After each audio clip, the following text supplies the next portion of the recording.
다들 잘 준비를 하셔가지고 이 계획대로 진행하시면 좋아질 것 같습니다.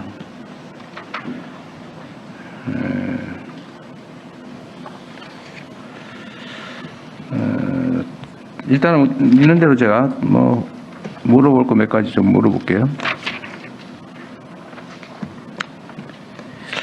물가 안정이 아마 앞으로 해야 될 일 중에 중요한 부분일 텐데, 그렇죠? 근데 물가 안정을 위해서 우리가 세금으로 가끔씩 이렇게 물가에 예를 들면 영향을 주거나 조정하는 경우가 있잖아요. 예를 들면 뭐 유류세 이런 경우가 대표적인데, 하여튼 두 가지 방식이 있는 것 같아요. 예를 들면 소위 조세 지출을 조정하는 거잖아요. 예를 들면 석유류에 대한 세금을 부과할 거냐 말 거냐, 아니면 낮출 거냐, 올릴 거냐.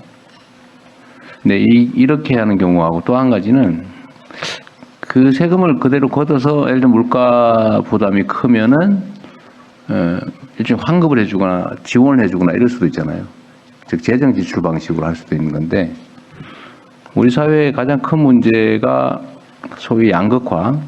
잘 되는 사람은 너무 잘 되고 못 되는 사람은 죽을 지경이고, 이게 점점 더 심해지니까 이 양극화 극복이라고 하는 것도 우리 사회의 중요한 정책 과제이기 때문에, 이런 경우에 물론 어쩔 수 없는 경우가 있겠지만 판단을 한번 해봐야죠. 예를 들면 석유 소비세를, 유류 소비세를 일률적으로 줄일 거냐, 아니면 그냥 들어오는 세입 중에 일부를 다시 환급 또는 뭐 바우처 뭐 이런 형태로 지원할 거냐. 근데 이게 재정 지출 형태로 하는 게 양극화 완화나 소득 재분배에는 효과가 있잖아요, 그죠? 네. 그리고 조세의 또는 재정의 본질적 기능 중에 하나가 이 소득 재분배, 2차 재분배도 있는 거잖아요. 네. 그래서 이런 점들을 좀 고려를 좀 해주면 좋을 것 같아요. 그러니까 딱 요 예를 드는 게 아니라, 네. 우리가 모든 정책을 수립할 때 기본적으로 우리가 국가 균형 발전 중요하면 어떻게 하면 지방에 대해 더 인센티브를 줄 거냐, 지방으로 더 유인할 거냐 고민해야 되는 것처럼, 모든 정책을 할 때 그걸 고민해야죠.